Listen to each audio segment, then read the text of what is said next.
6 de la mañana con 36 minutos. Nuestra próxima invitada, a las 7 de la mañana, perdón, con 36 minutos, ya se encuentra con nosotros en estudio Rosita Lupercio, presidenta del Comité de Usuarios del Transporte Urbano, a propósito del fallo de un juez a nivel local de la negativa a un pedido puntual que estaba realizando el Comité de Usuarios. ¿De qué se trata este pedido? Recapitulemos un poco, tiene que ver con el ingreso de frecuencias a la terminal terrestre de Santo Domingo y de otras terminales terrestres, ya que cuando inscribieron, si no me equivoco, cuando inscriben sus frecuencias o sus rutas, las hicieron con un destino determinado, y eso está dificultando, está afectando a los usuarios de las distintas terminales terrestres del país. Profundicemos un poco más, ¿cuál es el problema y cuál era la propuesta que estaban haciendo y cuál fue el pronunciamiento del juez y en qué instancia legal se encuentran? Rosita, muy buenos días, bienvenida, gracias por acompañarnos. Buenos días, Marianela, un gusto estar nuevamente aquí en casa y bueno, dispuesta a que vengan las balas. Muchísimas gracias. Rosita, ¿cuál era el problema que se presentó en las terminales terrestres con el transporte público interprovincial? Bueno, hay una disposición, me refiero a Santo Domingo básicamente, ¿sí? Hay una disposición de la Agencia Nacional del año 2013 que las autoridades no hicieron uso en su momento ni le aplicaron.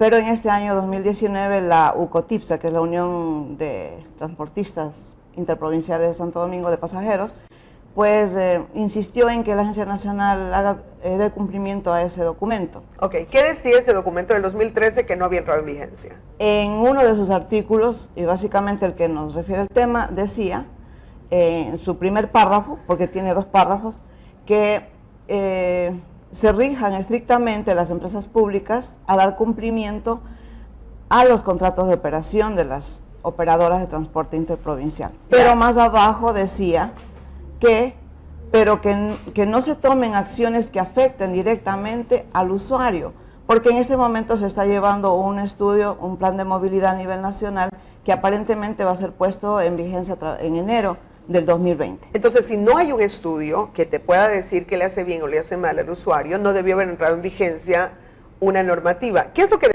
dicen los contratos de operación? Cada cooperativa de transporte tiene su propio contrato de operación. Exactamente, para poder operar cada cooperativa de transporte de pasajeros tiene su contrato de operación. Pero ¿qué pasa? Que hay una situación muy sui generis, ¿no?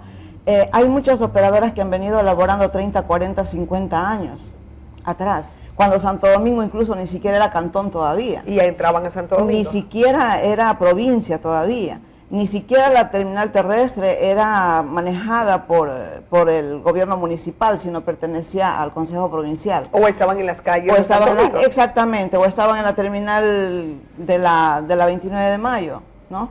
Entonces, cuando ellos hacen su contrato de operación, muchas operadoras, de lo que tengo entendido, obviamente no pusieron el punto de llegada a Santo Domingo porque se estimaba que para pasar, por ejemplo, de Quito a Pedernales tenían que pasar por Santo Domingo, era un lugar obligatorio. En el contrato de operaciones dice, yo voy a tener recorridos de Quito a Pedernales o de Quito a Guayaquil. Pero se supone que el camino está a un punto que es importante, que es Santo Domingo, que siempre pasaron por aquí, pero que ahora al ejercerse o controlarse el contrato específico que tiene de operaciones, ya no puede entrar a Santo Domingo, no le dan cabida para entrar a Santo Domingo. Exactamente, ahí viene el dilema, pero siempre la Agencia Nacional en sus resoluciones, en sus recomendaciones, porque hay resoluciones y hay recomendaciones que ellos generan a las empresas públicas de transporte y dicen que se mantenga vigente el contrato de operación, pero que no se tome decisiones que afecten a la libre movilidad. Eso no lo toman en cuenta ni jueces,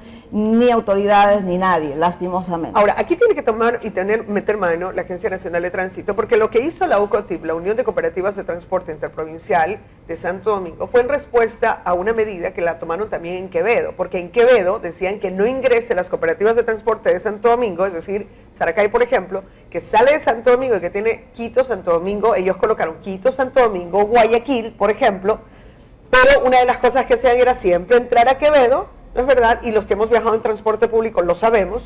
Ahora, las cooperativas o la terminal terrestre de Quevedo no pueden entrar. Entonces, en Santo Domingo lo que se dice, si usted no nos deja entrar, nosotros tampoco dejaremos dejar entrar al resto. Aquí quien tiene que fajarse o quien tiene que responder es la Agencia Nacional de Tránsito. Marianela, el asunto con Santo Domingo es muy diferente al resto de las provincias. Santo Domingo, recordemos, y amigos que nos están escuchando y mirando, deben saber y sabemos que Santo Domingo es una provincia, el centro del corazón de la patria. Okay. Por aquí convergen a las 4 regiones, por aquí no es que vamos por Santo Domingo, pasamos a un solo sector, absolutamente no. De aquí pasamos aquí nos afecta mucho más que al resto a Manabí, de a Esmeraldas, a Guayaquil, a Quito, a la Sierra. Rosita, una vez que tenemos claro el tema, ustedes lo pusieron ante un juez, ¿no es cierto?, una acción de protección, pero el juez negó esta acción de protección. Bueno, esa situación se ha venido dando, nosotros actuamos primero con un amicus curiae a la demanda que interpusieron los empresarios de transporte, porque son empresarios, ¿no? Empresarios de transporte que se sintieron afectados por esta no generación de frecuencias en la terminal terrestre. Actuamos como amicus curiae, pero esta vez lo hicimos ya como comité de usuarios. Y el señor juez pues denegó nuestro pedido, diciendo, argumentando que no hay vulneración de derechos. ¿En qué instancia está? ¿Qué van a hacer? ¿Va a apelarse a nivel provincial? Bueno, sí, sabemos que el tiempo es cortísimo aquí, pero lo que sí quiero manifestar es que la vulneración de derechos nosotros la hemos probado a la saciedad. Hemos hecho nosotros mismos como comité entrevistas en el sitio, hemos ido a la terminal terrestre a constatar la vulneración de derechos de personas de la tercera edad, de niños, niñas, adolescentes, personas con discapacidad, gente con maletas, gente que tiene que hacer transbordos cargados a sus niños. Vulneración de derechos cuando los buses no pueden ingresar a la terminal y nos dejan en los bypass, a expensas de que seamos atacados por la delincuencia, que seamos violadas, que seamos violentadas nuestra seguridad sexual, psicológica, emocional. Esa es vulneración de derechos, pero eso no tomó en cuenta el señor juez.